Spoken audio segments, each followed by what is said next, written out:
Our next session will be Geopolitical Challenges to Industrial Decarbonization.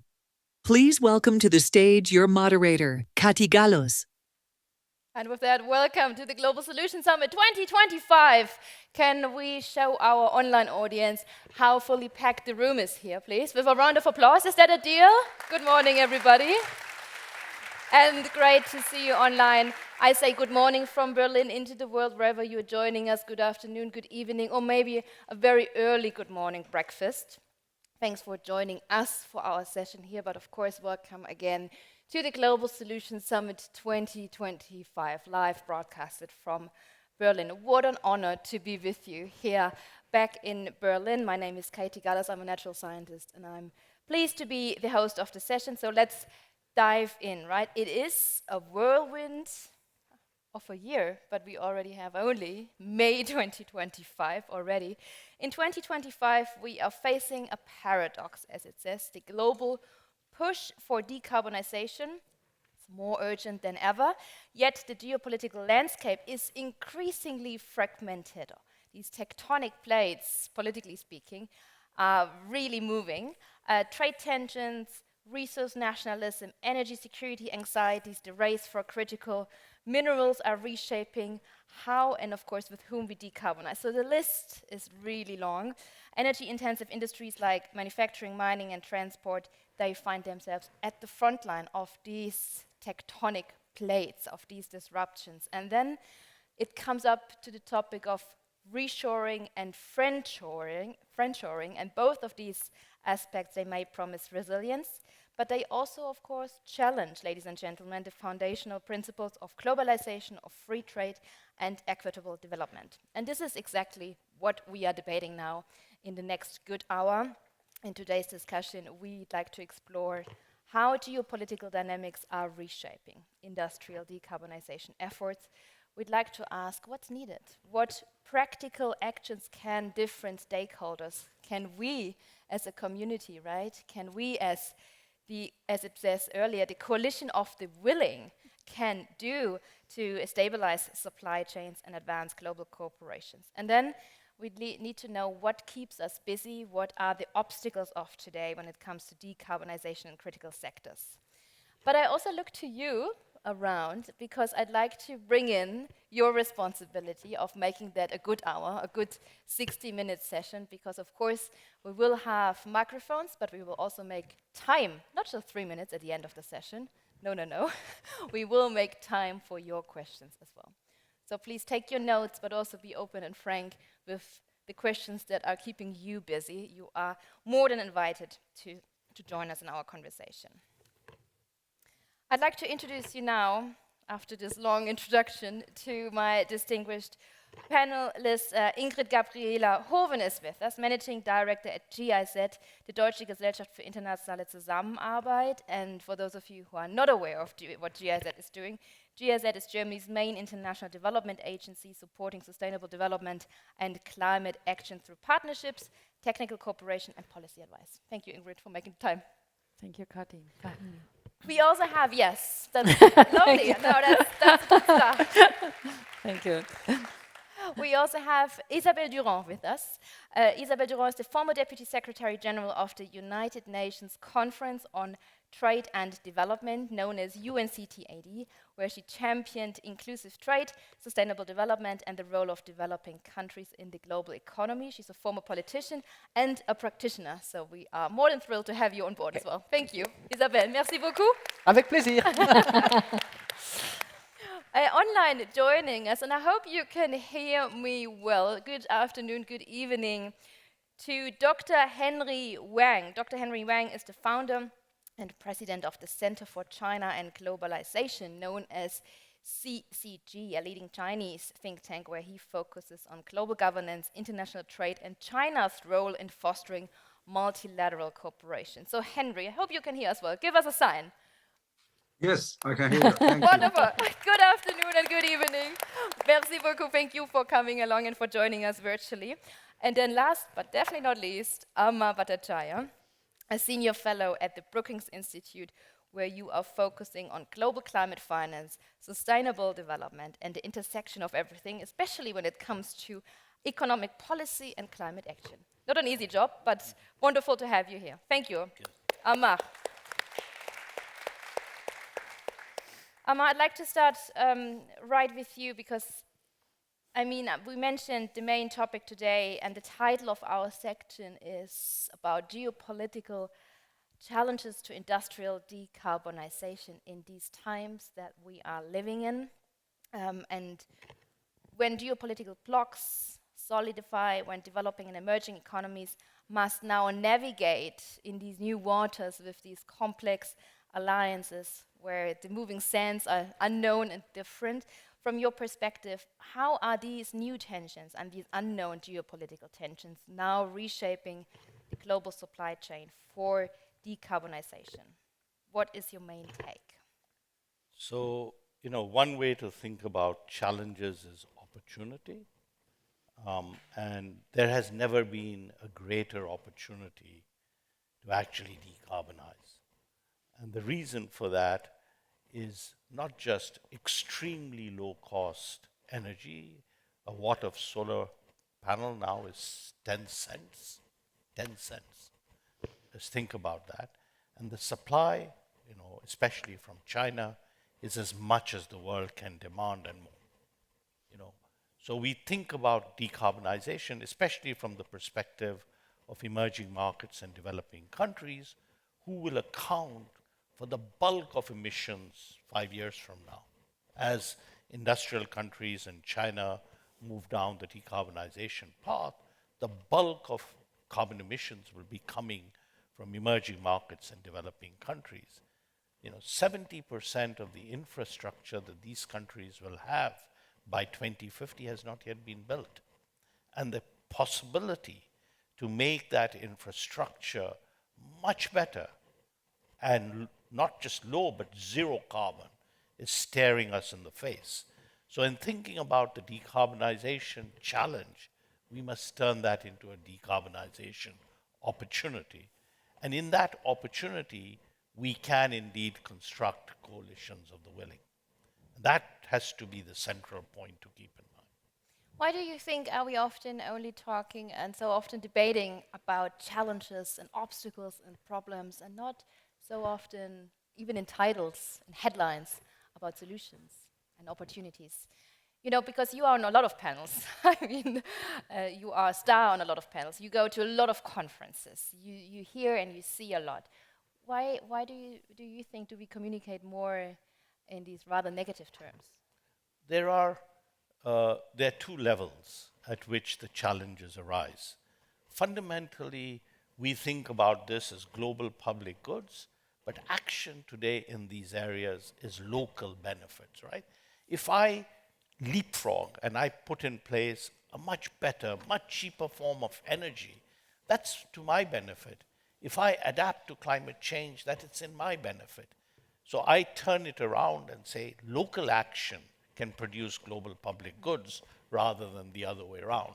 And it's a different kind of thinking, but I do think that's the one that we have to bring. Why are there challenges? At two levels. First is, in every country, when you make a shift, there are vested interests.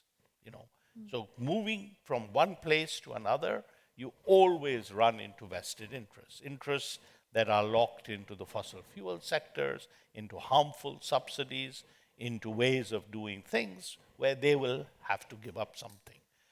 On the international level, we have the same story. But also it is the ability to see through the fog and to be able to realize that, this is not a story about, in some sense, cost. It is the growth story of the 21st century. And when the world realizes that, that's when we will get the action. Hopefully it will come soon. Yes. Then. But we talk about this, of course, in another session. Henry, I'd like to come to you, of course, when we talk about the coalition of the willing. I'd like to dive in now after Amar's mentioning China's role. So when it comes to global trade growth, the key drivers of economic growth and technological advancement, however, we do see now times of trade protectionism, particularly when it comes to local first policies adopted by major economies in recent years, and I would say also in the recent weeks.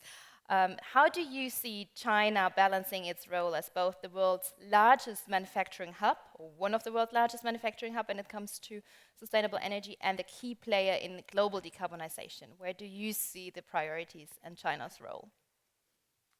Great. Thank you, Chair. And I agree with previous speaker's point. It's absolutely, we are embracing a new era. I mean, this year is 10 years anniversary, 80 years of UN, but 10 years of Paris Climate Accord.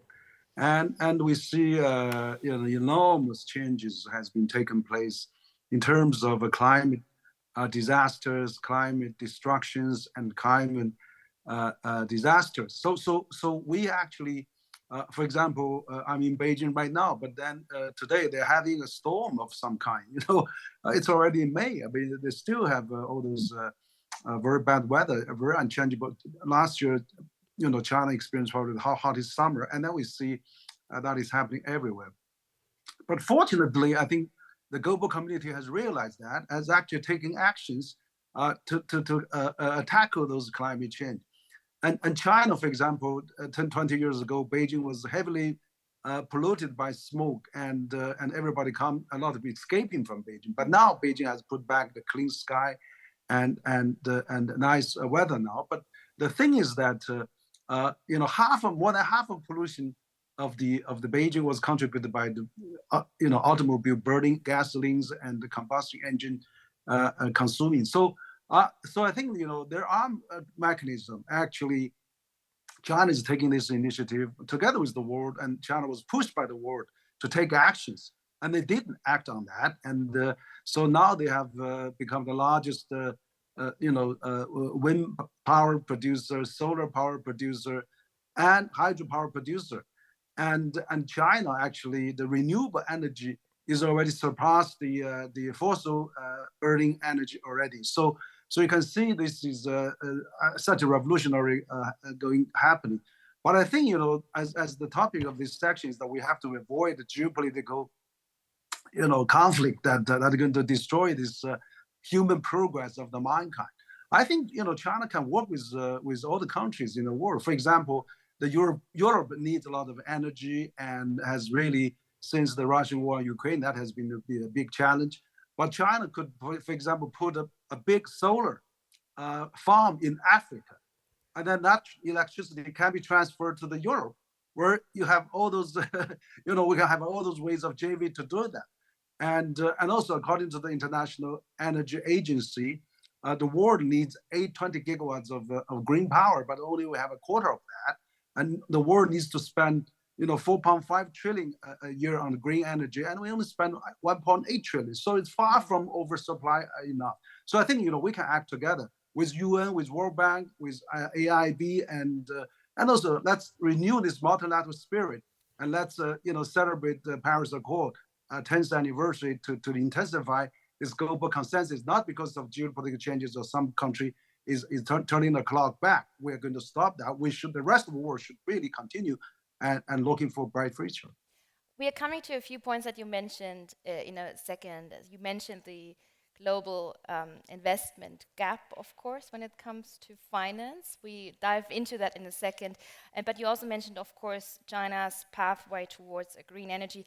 The reality is also, of course, and that's what you mentioned, wind and solar power, but although currently also, of course, still remains on coal as the dominant energy source. So your way of going forward is another thing that we are going to dive into in a second. So give us another minute, but thanks again for coming and for joining us. I'd like to turn to Ingrid and to Isabel now on the next session. So Ingrid, talking again in this first round on the status quo when it comes to the urgency of green transition, what Henry just pointed out, what Amma just pointed out, within the shifting global landscape. You mentioned climate action is no longer optional, but a smart way to revert a stark income decline due to climate change.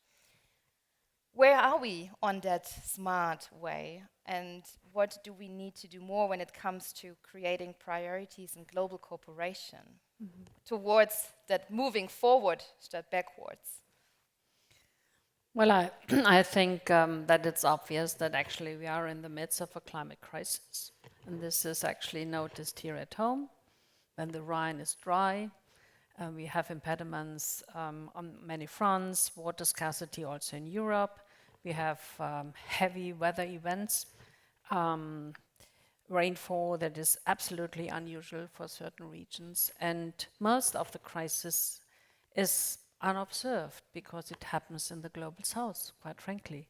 Only recently there was a small article about the increase in the price of chocolate, the chocolate for Easter.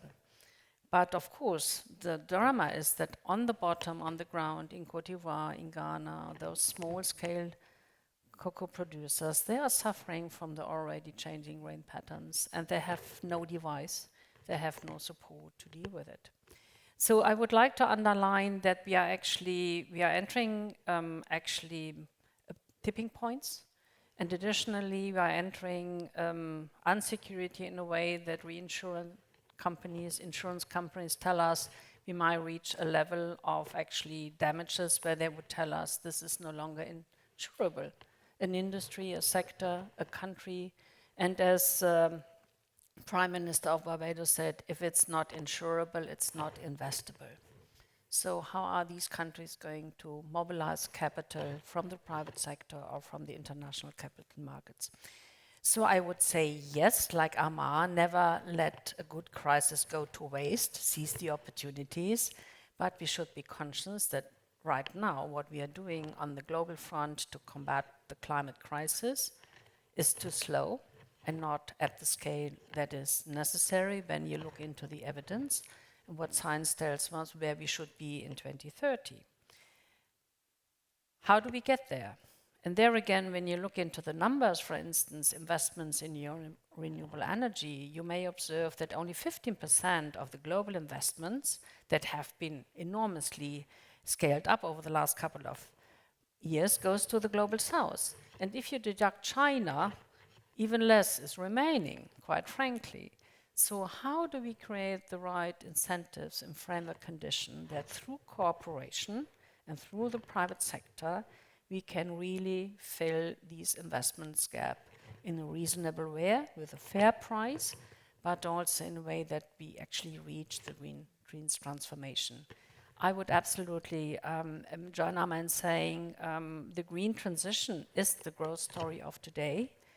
If we don't invest into resilience and into this transformation, actually we are going to pay a higher price, which is going to be mainly made people, the poorest of this globe, the ones that suffer most. Cooperation is a key ingredient. And this is where I would like to come back at the end to geopolitics.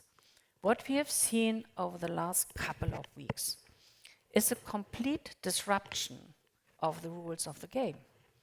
The withdrawal of the United States from international climate finance, commitments made in the past, withdrawal from ODA at large, 60 billion US dollars are not further available for global health issues, for climate finance, etc. There's nobody going to step in. Not even the private sector will be in a position to cover those gaps. And additionally, the whole international structure, the UN system, the multilateral development banks, etc., are suffering from this change in policies. And additionally, the disruption in the trade system, the uncertainties that are being created for many, many emerging economies in the South, this has an additional impact on the growth story. Do they know what kind of tariffs they are going to face the next day? Are they still going to get actually the type of inputs that they need in order to climb the ladder towards a more value-oriented production chain in their own countries? Are they going to find the right investments if friendshoring policy is the main dominant, is being incentivized and subsidized? This is going to make investments and cooperation more difficult. And I think we have to find a way in Europe, in Germany, at large, those that are the coalition of the willing, how we can overcome those impediments in order to seize the opportunities that Amma has described at the very beginning. Thank you for that first round, Ingrid. Isabel, what are your thoughts on that when it comes to this disruption in the trade system that we are observing, that we are feeling, that we are seeing? Is that maybe a necessary wake-up call for the coalition of the willing? Or would you say, oh, no, we would have done it without that as well? There are different coalition of the willings. So those in the room, in this room, willing to develop ambition, coalitions, cooperation, save multilateralism, and another coalition doing exactly the opposite. And in several countries in the global south, but also in the global north, are willing to do totally different things related to nationalism, etc., etc. So it's not easy. Coming back to what was said by our Chinese colleague about steel and all those issues which are so important for industry. It's true that steel, cement, iron are probably, definitely the most emitter of CO2 sectors. So it has to be, if we would like to decarbonize industry, we have to take into account steel, iron, cement, etc. But the paradox, and you mentioned that, we need more, our emerging economies need more steel, cement for infrastructure, cities, etc. And on the other hand, we know that cement, steel, etc. are probably the biggest enemies of climate. So how do we change that through low carbon production? But what does it mean? Low carbon technologies is especially developed in developed world, not in developing world. For a lot of countries, it's impossible or difficult to have access to this low carbon technology for steel, cement, and all those projects. In addition, you know that technology, which is sometimes presented as the solution for low carbon and decarbonization society in the future, but technology is not neutral regarding CO2. When you look at artificial intelligence, which is one of the key on data issues so important to develop the opportunities of artificial intelligence or other technologies, it requires a lot of energy, and we are neglecting this aspect. Technology is not the solution. It's one of the solutions, but I think that the other one is to transform deeply the value chain. It is transform deeply what you call nearshoring of industries, sometimes closer to the consumers, but it doesn't mean that it will be done automatically because of climate, because there is a lot of reasons to change or to relocate an industry. There is not only the climate issue, it's also cost, price, geopolitical issues, labor availability. So it's not so easy to think that it will be automatically down in order to decrease the transport cost regarding. And the last thing that I would like to mention is that when we speak about technology as or low carbon technology, it means that we need a lot of critical minerals, you mentioned that, but the risk is to have the same commodity dependence that it is the case for chocolate. You mentioned the producer in Ghana or in Ivory Coast not having benefit of the high price of chocolate because it's down by the international market. But for critical minerals, I feel that we could really have the same trap for the countries having a lot of resources. And I think that the rush to critical minerals has to be accompanied, and frankly, it's not the case until today, through a process of really transformation, because those countries, the problem of those countries is lack of diversification of economy. Diversifications mean value added, transformation, but chocolate, critical minerals, cotton, coffee, cacao, all those products are not transformed locally, and the value added it's for the industrialized countries. So it means that the transformation is really deep, important, and we know what has to be done. But it's not possible because of access to finance, because for many reasons. We're coming to so often it comes back to power and money, right? And we come back to money and finance in a second, but I'd like to stay with you, Isabel, for another minute. In this paradox. Maybe you have a recipe when it comes to the technology and the decarbonization paradox, because you mentioned, of course, this high production of CO2 when it comes to the technology as the only solution. We are facing a rising energy demand and, of course, a high production of CO2 when we think of data centers, battery gigafactories, digital infrastructure. How can we align this exponential growth of these technologies, because we need more and more, we produce more and more of these infrastructures, with our goal of a net zero industry? Does it even work together? Or what's missing in our recipe that we need to bake?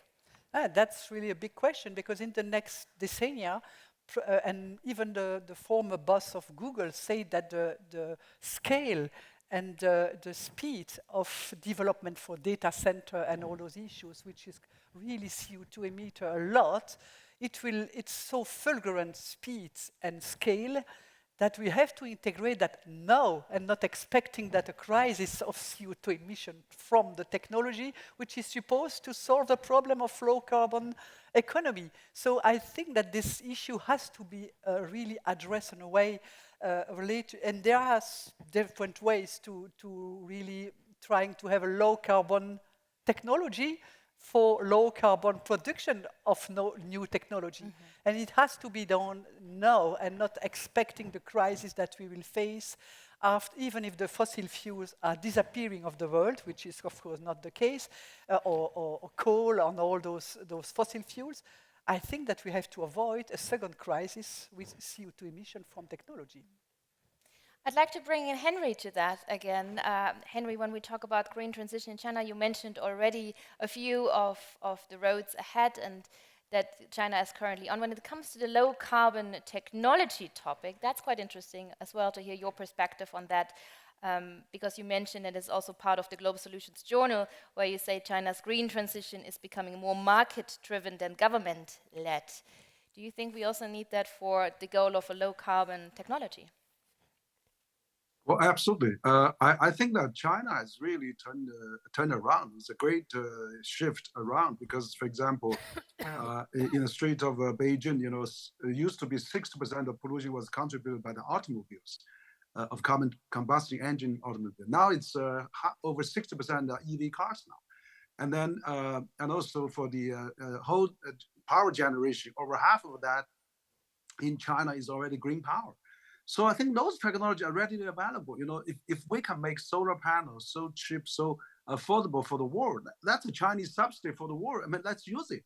Let's take advantage of that. So that's point number one. Number two, I think there's a lot of technology that China is developing. For example, China builds half of the world's skyscrapers, and then now you need a really modern construction technology to have those green, affordable, environment-friendly housing. That is also transform China. 700 million actually to 800 million people live in the city, urban center. There's a huge transformation from those, very burning and consuming and energy wasting kind of housing to a more clean and efficient saving housing. I mean, that technology can be applied to the rest of the world as well. China has the biggest infrastructure capability in the world also. And also, you can see that all the 70% of a speed highway, the railway in China, largely was run by electricity. There's no combustion locomotive anymore. So I think those experience China has with such big applications, big experiment, fierce competition, that the humankind have this.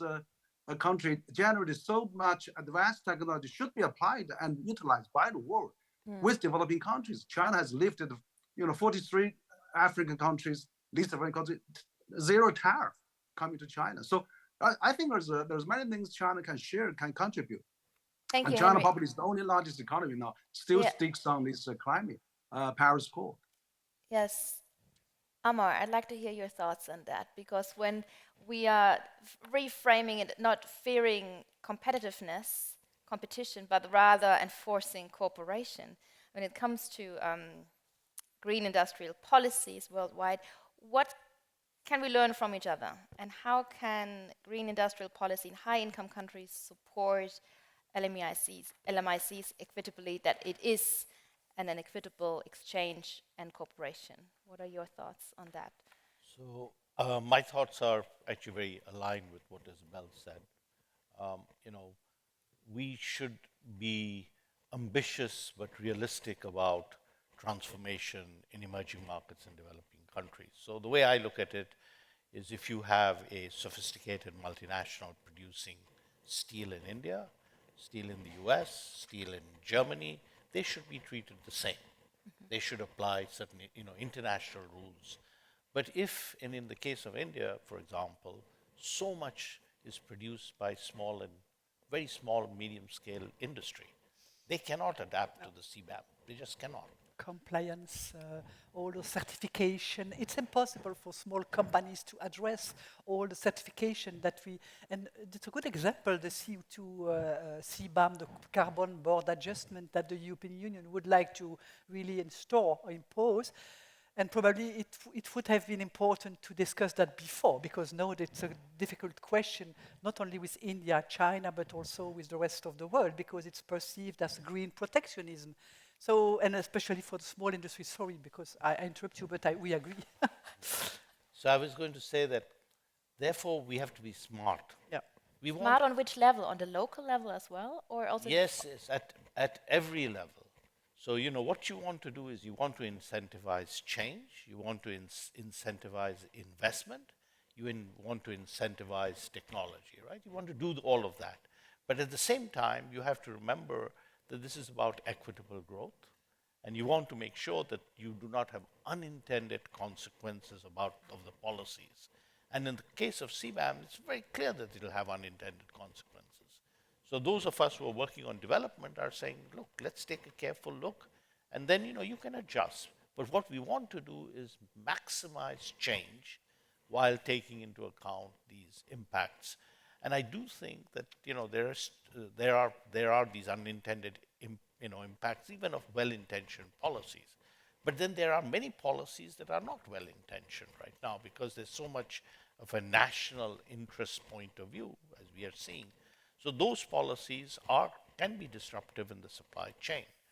We have to be able to find a way where we can tap the tremendous comparative strengths of China in a world of international cooperation, not by saying it's one versus the other.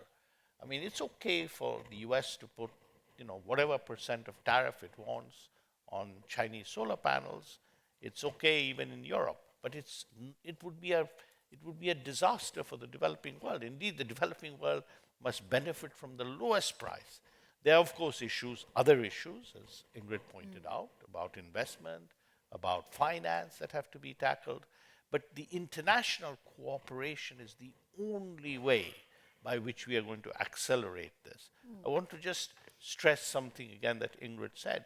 Look, in the last 4 years, less than 15% of the increment in clean energy went to emerging markets and developing countries other than China. In the next 10 years, 60% of the investment to meet the development goals, but also the climate goals, have to go to this set of countries. That's a tremendous investment opportunity, but it's also an imperative. Because if we don't do it, we will not hit the Paris Agreement. In fact, we'll go far beyond it, because that's where the emissions are. Isabel, you wanted to add something? Then I bring in Henry again.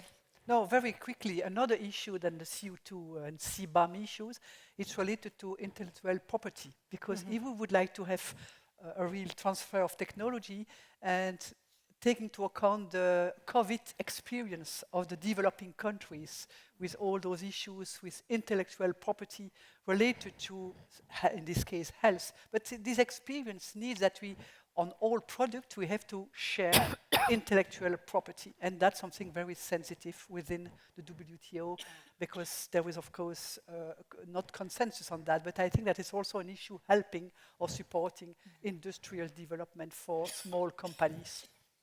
Thank you.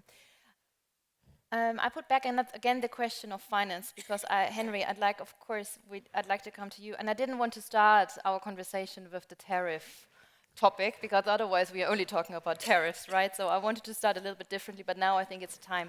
You mentioned in an interview alongside the Antalya Diplomacy Forum just a couple of weeks ago, 2 weeks ago, April 12th. A lot has happened since then, but I just wanted to quote you here. As the second largest economy, China had no choice but to respond to Trump's tariffs. But we still hope that dialogue, discussion, and sincere consultation can help resolve the differences. So that's 2 weeks ago. How big is still your hope for dialogue that you mentioned in this opinion piece? And given your leadership in different track 2 diplomacy and dialogues, what do you hear and what can you share with us? Great, thank you. Yes, just before answering your question, I just want to add one point, is that, I think China has developed this green part technology and product. It should really benefit the world. I mean, like when Edison developed electricity, the world all use it, light bulbs, everything. And then when Middle East generate petroleum, all the country import. Now China has this green technology and green power. Let's build solar panel farms, ocean farms in Africa, and that best way to help developing countries. So I think many ways we can work together in the future. So just coming back to the question you raised. What's your hope, and how big is still your hope for dialogue? Well, I think the dialogue was certainly going to happen. I mean, I already over the weekend, the Chinese Minister of Commerce is already spokesperson said they are evaluating all the U.S. responses, and that they're assessing the possibility for talking. So that's already a sign of engagement. I think the problem is but U.S. actually started this trade war, started this escalation. It's also natural and obvious if U.S. can take a bit more initiative, China would certainly respond like China always said. I mean, they are not afraid of fighting a trade war, but the door of talking is always open and wide open. So I assume that because, let's have a 145 and 125 tariff, it's almost like decoupling and like, blockade and like embargo. So I don't even think that is going to happen. For example, 80% of Apple phone was made in China. If this, tariff apply, Apple would go bankrupt. And half of Tesla was made in China. And then that would be also stop Tesla operating around the world. And then 60% of Walmart supply purchased from China. If that tariff of 145 added, the supermarket shelf would be empty. So, we do realize when we're having this kind of a great war, we realize suddenly how much we depend on each other and how we are intertwined and what a globalized village we are. And we still go back to the 19th century mentality. That is not going to work. But you're still open for dialogue. That's a big exclamation mark that I hear. Is that correct? Yeah, no, absolutely. We're open for dialogue. Okay, so maybe we can send that around the world. Okay, let's talk about money. Right? Yes. Finance. And Ingrid, I mean, this fragmentation of global finance, you also mentioned it.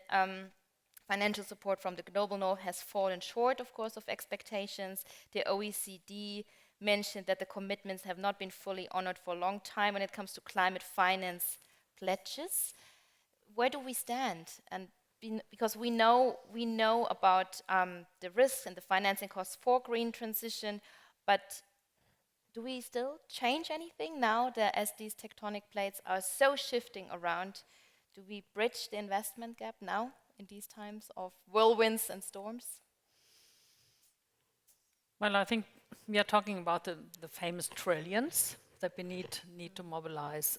But first, I'm still optimistic because I see a lot of endeavor, first by the Brazilian COP presidency on the road to Belém, with friends of groups in the background and some countries that really want to come to a good result when it comes to climate finance mobilization for a good result for Belém. This means, of course, that those that are still being part of the coalition are willing that they should actually fulfill their commitments, the commitments made in the past. I'm not talking about the new ones that still have to be agreed upon. Secondly, we should bear in mind the trillions we won't reach without the private sector. We have to mobilize private sector capital, and this means we have to change the policy environment. We have to find the right instruments to reduce risks, guarantees, for instance, other instruments. We have to be more serious, really, not to do this in a piecemeal approach, but really in platform approaches that can really bring the scale that we need. And finally, in accordance to studies from the extern, 50% of the climate finance that's going to be needed in order to realize the transformation have to be mobilized in the domestic markets. It's not about ODA. It's about the capital that is available in country. It's about shifting the policies of commercial banks. It's about designing the right green fiscal policies to incentivize investments on the ground into the transformation. So the issues that we have to address are much bigger. Second point I would like to say, mobilization of funding at the domestic level is much easier if countries can grow. And therefore, I would like to underline the ask of many, many emerging economies. They don't want to be trapped in low value segments of global value chains. They want to be part of the business. And when you look at Africa, millions of young people are going to enter the labor market. So countries like Kenya, they want to use the green transformation in order to offer jobs, good jobs, quality jobs, skilled jobs that can compete with other industries and other countries. So this is another issue that we have to be serious about. So it's when we deal with when we speak about investments, especially for those countries that provide us with clean energy, green hydrogen, or the critical raw materials. They want to see bigger investments for their economies that really are job intensive and can bring value added to their economies. And finally, last remark, I fully agree with the importance of finance, but additionally, we should be conscious about the human capital factor. It hasn't been so much at the forefront of the climate debate or in UN processes, but quite frankly, we have now realized, even in our country, that if you lack the skills that you need for the transformation gets delayed and it becomes more costly. And now the numbers are available, how big the impact is if you don't have a skilled labor force for the green economy, how many opportunities you miss for your young people in your societies. And this is especially an issue that Germany is now actually putting a little bit more prominently on the agenda, because it takes two to tango. Finance is important, fulfillment of commitments, but please also be people-centered. Think about the opportunities that we should create for the young generations in the future. Amar, when it comes to institutional changes, you just came back from the World Bank annual meeting. Can you tell us a little bit an update of where do we stand when it comes to changing big institutions? It's a long way. Are we at the end of the process of changing? So let me build on what Ingrid said, because I very strongly agree with her.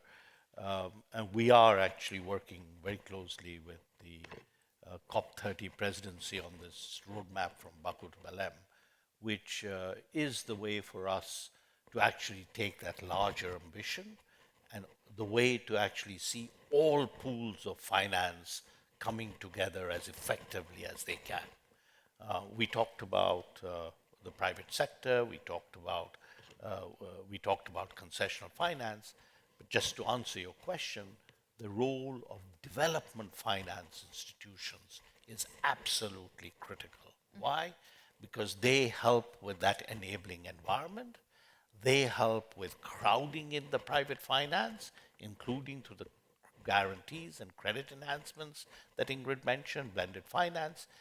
And their own finance is extremely important at a time when we do not have official development assistance at scale.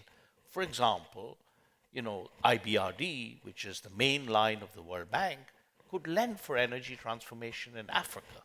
There is no reason why they can't step up. So, as the World Bank has now had announced before, even they have the Mission 300, which is to provide 300 million people in Africa access to energy. My own view is you can do even better than that if you look at the possibilities. Why? Because this is the growth story. If you go to Africa, they'll say, we aren't able to process all these things here because we don't have the energy. If you go and say, why aren't you investing in the energy? They'll say, we don't have enough demand. A very easy answer is to connect the two. Remember that Africa has 60% of the world's solar potential. Potential. Yes. Yes. But How do we leverage that? But less than 1.5% of the investment. So if you connect these two, as Ingrid was saying, that's the possibility. So what's the kind of, so on the finance, the role of multilateral institutions, absolutely critical. Okay. That's also a question that we will discuss in Sevilla in July, the Forum for Development Conference, because the climate finance is, of course, part of the finance for development, definitely. And it's true that what you said about the importance to match the investment and the potential for example, solar or renewable energy, I would like to highlight something which is important related to the communities.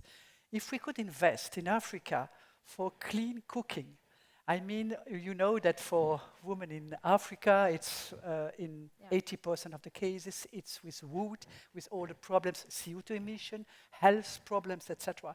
If we change that through a real strategy for clean cooking through electricity or other means, I think that we will link or we match really energy issues, climate issues, health issues, and communities. And I think that started with that could also give some impulse or some incentive for the local people to believe that something is possible. Otherwise, it stays something that we discuss in the big conference, but what does it change on the ground for a lot of people, and particularly the young people in Africa and everywhere, but particularly in Africa, they are really sometimes desperate, not having access to finance for their project. They have a lot of project initiative, willing to do the things for the development of their country, but no access to value chain, no access to finance, and particularly for women. That's another category of people totally discriminated. So I think that we have to also to discuss institutionally, and the multilateral development banks are really key for that. But in addition and in parallel, we have urgently to show to the communities that there is something which is possible on the ground to really keep level of motivation of those people. Talking about level of motivation, how do you motivate the private sector to be a little bit bolder and more courageous when it comes to investments in emerging markets? What would you tell and what would you like to say, or would you like to hear more often? But that's where we go back to what we discussed about CO2 price and all those issues. It has to be, the rules have to be the same or similar, maybe with a path which should be different for several countries or several category of companies, but we have to identify rules which are a little bit more fair. Today, the international rules are not fair regarding access to finance for climate finance. So it's not just donate for climate change, it's really to incentivize company to change and to transform. And we need for that new rules, intellectual property, CO2 pricing. We have also to keep into consideration what is maybe the CO2 market, the voluntary market for CO2, biodiversity, which is also a kind of resource for a lot of countries. Wonderful. I think we are ready for some questions of the audience, right? Yes, let's fire it up. We have one question. Come on, guys. 2 questions. And your 3 questions. Beautiful. See, it works. Okay, we have a microphone. Yes. 1, 2, and 3. And tell us who you are, and then we love your concrete, precise question, not monologue, question. Okay, this is Dr. Kashif Mangi from Berlin School of Business and Innovation. I am teaching energy management particularly. This is like an incredible session for me and my students back there. So I have a mixed of question, like we are still in the world of energy mix challenges. So when we see some regional collaborations like EU, like MENA, like SAARC, or some others like Asians. So what is the particular role, or it can be a particular role for them to integrate this challenge in a very positive manner, that how we can get rid of this carbon excessness in the world. And secondly, by the president of GSI in the opening session, he said, my nation first. So, because I'm listening very expert people from different domains. So isn't it enough to say that my planet first? So I think when we realize that my planet first would create a very unique ignition towards clean and safe planet.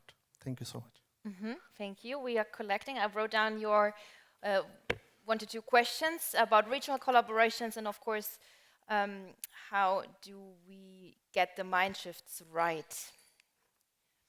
Okay, second question was here in the back. Sorry, I'm turning back to you, but you can see me. Tell us who you are, then, of course, your precise question. Sure. Thank you very much. Dharmendra Kanani, I'm Chief Operating Officer and Chief Spokesperson at Friends of Europe think tank. Very fascinating conversation, but we've been here before. And my issue here is that if there is a positive out of the Trump effect, it is that we've been shaken out of our comfort zones. Most of what you've been saying for many years. There's nothing new about the diagnostic or the solutions. And let's be frank about that. What is it you will do as agencies? So, Amar, you spoke about development agencies being key.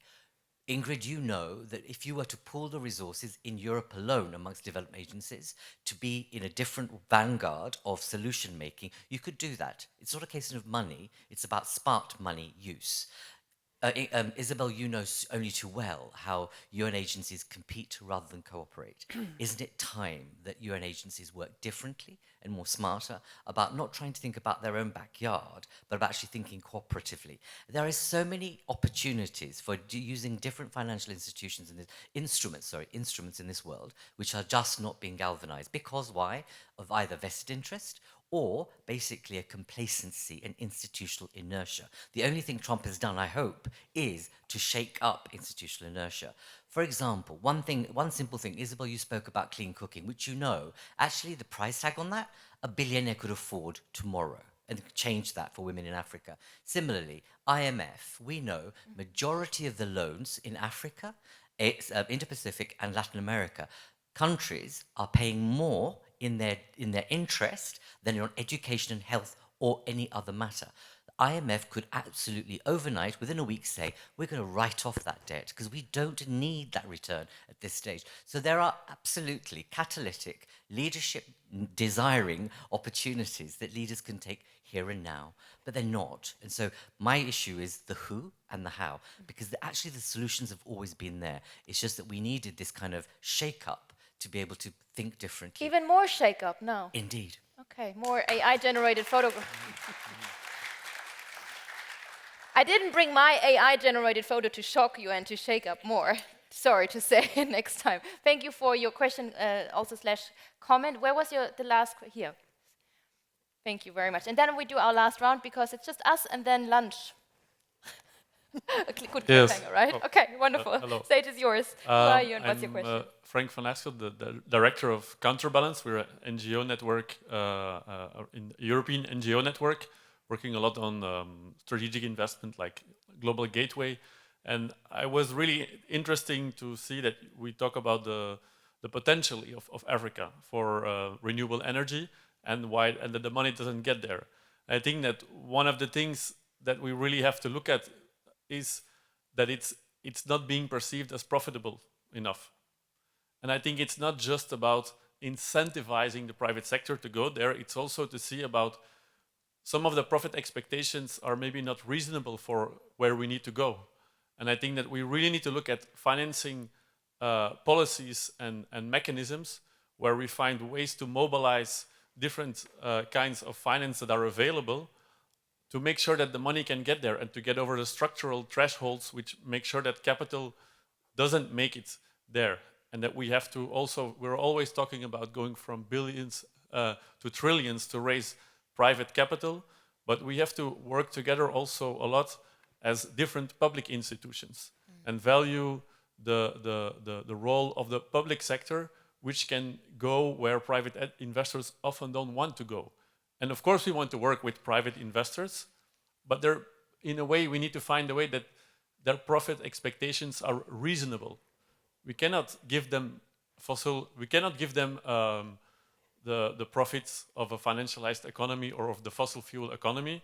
They need to be able to accept moderate returns that are compatible with what the renewable economy can deliver. And I'm really wondering, what are the ideas to get in that direction, because we know that there is enough money. That's not the issue. It's how to get it there in the right place with reasonable expectations of what can come out of it. Thank you, Frank. Amar, I start with you with the last question when it comes to, of course, expectation management as well, and what was mentioned and how mobilizing different kinds of finance, what Frank mentioned and elaborated on. So what the last question I think brings out very powerfully, and I actually agree very much with the premise of that question, which is how do you ensure that we have reasonable cost of capital from the borrower's perspective and a reasonable rate of return from the investor's perspective. And if you look at Africa today, I just keep focusing on it. On the whole continent or on several regions? When you talk about Africa, pretty much on the whole continent. Yeah. The cost of capital is 3 times that of Asia. Okay? And it is because of exactly that was said. Yet, the rate of default on African renewables is better than EU corporates or US corporates. So one of the things you can do is improve data. Second, I very much agree, if the private sector is not there at a reasonable, with a reasonable cost of capital, let development finance institutions step in. We can't wait. The situation is just too urgent for us to wait. So yes, bring in private capital to the maximum, okay? But if private capital is not there at a reasonable cost of capital, then we need public solutions. And the public solutions are there. That's why we've created the institutions that we have. Are they in silos or do they match each other as well? So they have been in silos, and the question was asked, what's new? So what is new right now is really an effort to bring down the silos. Typically, when we have a conversation between the private sector and the DFIs and the countries, everybody is pointing a finger at the other one, right? The private sector says the DFIs get in the way, they're not doing what's necessary. The DFIs will say the private sector has unreasonable expectations, they want us to take the risk.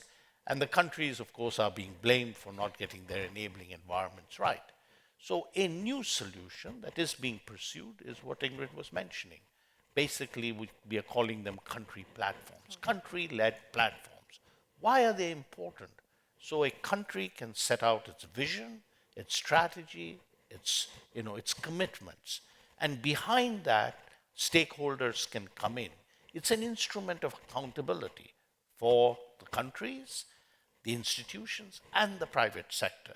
We've tried it through what have been called the JETPs, South Africa, Indonesia. They have given us lessons about what we are doing well and what we are not. So what is new right now is we have to get everybody into the same room and throw away the key, and we'll have the solution. That's also to the second question. Ingrid, I'd like to come in with you then here, talking about breaking the silos. What's new now in these times of storms? What would you add to what Amar said?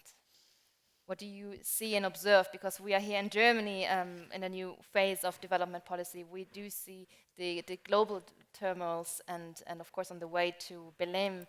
What would you see? What would you like to see as a priority? Well, first I think we have been on a very steep learning curve, quite frankly. And Amar just mentioned the JETPs. I think we have actually learned that we won't get into a very deep transformation if we continue to think and operate project-wise. The challenge is far bigger. We are talking about a transformation of a whole economy, like in South Africa. When you want to get out of coal, this means transforming the whole economy. You have to create new jobs, you have to do reskilling, upskilling, you have to find actually the right entrepreneurs to provide self-employment, etc.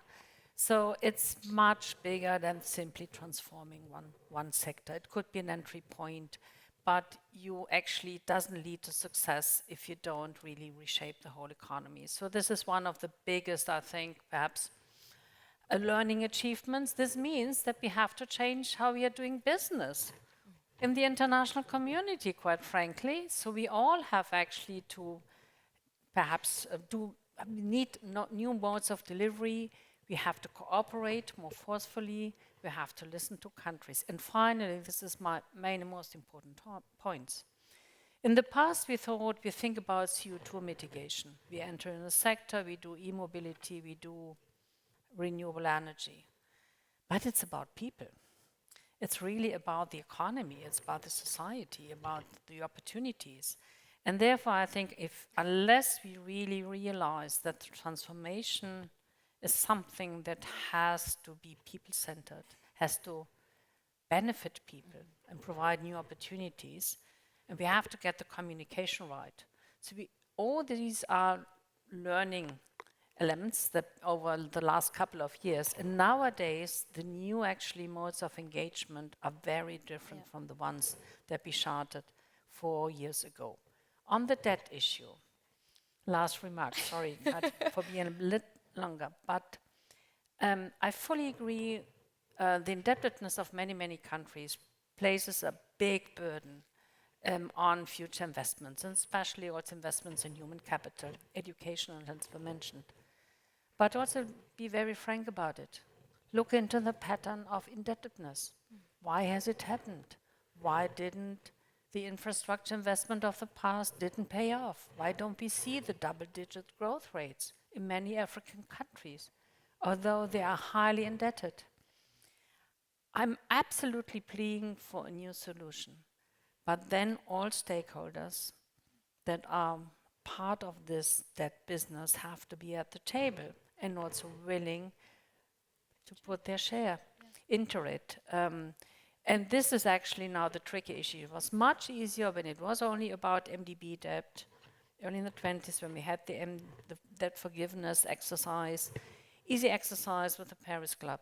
Nowadays, the equation is far more complicated. And this is the big issue, why we're not coming to, so to say, an agreement that would actually put all the players into the game. Thank you, Ingrid. To Henry and to Isabel, the last question about regional collaborations. And then, of course, it's back to Claudia. Sorry, another 2 minutes of the lunch break. Sorry, it's my bad. German time management. Henry, of course, one question out of the audience came along when we talk about regional collaborations, the role of multilateralism, in fact, still. How would you answer that first question from the gentleman in the room, and how do you see the priorities and the importance of multilateralism today, and also, of course, Isabel then afterwards? Thank you. I think this is a great question. Absolutely. I think the humankind actually is not lacking the tools to do it. We've been going through the prosperity in the last 80 years. I mean, just example, like we worked together 1995, 30 years ago, we established WTO. At that time, the global trade was only 3 trillion. Now it's 33 trillion now. So it's really lacking the political will. And if there's a geopolitical competition, conflict going on, you're not going to expect those things going to happen. The things to do now, I think we should get this out of this Hideous trap that my friend Graham Allison was talking about. And the EU being one of the largest economies should really play a mediating role between China and the US. And let's get multilateralism back. So, for example, World Bank, ADB, AIIB, those development banks can work together. For example, OECD and also like China proposed the Belt and Road Initiative. You have an EU Global Gateway, and you have Build Back Better, B3W, and you have Indian, Middle East, European corridor. Let's all those international multilateral systems work together. You need a political will. You need to really, China, US get along, and EU as well. So in this case, if China, US is fighting, EU has a huge responsibility to glue both sides together to really, for the sake of the benefit of the world. Because, for example, China is doing a lot of good things now. China has already built 100,000 highways in Africa, 10,000 railways in Africa. Invest the 1 trillion in Belt and Road Initiative. Let's all work together, and that let's get a new WTO on the climate change. So I think the EU is where the multilateralism center should really get US and China together. And I hope Global Solution Initiative should do something like that. It's not that we cannot do it. We can do it, everything we can do it. I mean, the past 8 years has proved that. It's just now there's no political will. There's a fight between the 2 largest economies. You just can't get everything done in this world. Yes, thank you, Henry. Isabel, a Last pledge word. for European Union. A last sentence from you and No, from your side. Frankly, I think that what you mentioned, the political will, is Yes. probably the most important. And I think that even within the European Union, it's not so easy. Even only 27, it's not so easy. So I think that for that, the big absent of this discussion is the social media. Social media are doing a lot regarding influence to the people, influence on how they vote, how they choose, how they support, how they consider international solidarity as an asset and not as a burden. And I think that that's really important that the institution, European institution, but also all the other, could be a little bit closer to what they are doing, what they can do, and especially what you said on short term, because I think that the population in the global south will not expect so long time. They need solution concretely on short term and not on a cost which is acceptable or reasonable. So to do that, we need political will. I think that it's also in our hands to change or to support a political will. That's important. Thank you. We only had 60 minutes. I can go on, but now it's lunch break, sorry to say. Thank you to Isabelle Durand. Thank you to Ingrid Gabriela Hoven. Thank you for joining us virtually, to Dr. Henry Wang and to Amar Bhattacharya. We are living in shifting sands of geopolitics, trade, and global equity. Thank you very much for your attention, for coming along, for your questions. It's only the start to the Global Solution Summit, so please keep on asking, stay on curious, and until we meet again, I hand over to Claudia. And I wouldn't be mad. There's no need to apologize for this round being hard to stop. I highly appreciate that you demonstrate so well that this is obviously not the end of this conversation. The only thing I'm hating you for is that you said the word lunch 3 times, and now I have to talk for a minute longer while everyone wants to stand up. So we will let you all, with all of this food for thought and conversation, we'll let you all go into a break in the streams. We'll see you back at 1:45 here. And to all of you at this round table and for all of you at SMT Berlin, please find yourself someone to take this discussion to. We open up a few fora for that, and I'm not going to be long because she said lunch, but so there's one dialogue session that is still running. You're more than welcome to still join, 1 floor down. There's 2 guided tours through SMT. Jörg Rocholl was talking about that earlier, starting at 12:45 and 1:15. And then there's the young global changers who are here next to their posters. Please bear them with visit, say hello, discuss, and then on the back of your badges you have got this little coin. If you have made up your mind already about your favorite project, please put it in the voting, but you also have time until tomorrow. So go find yourself a stranger to talk to and a round table. Thanks for your attention, and thanks to all 4 of you.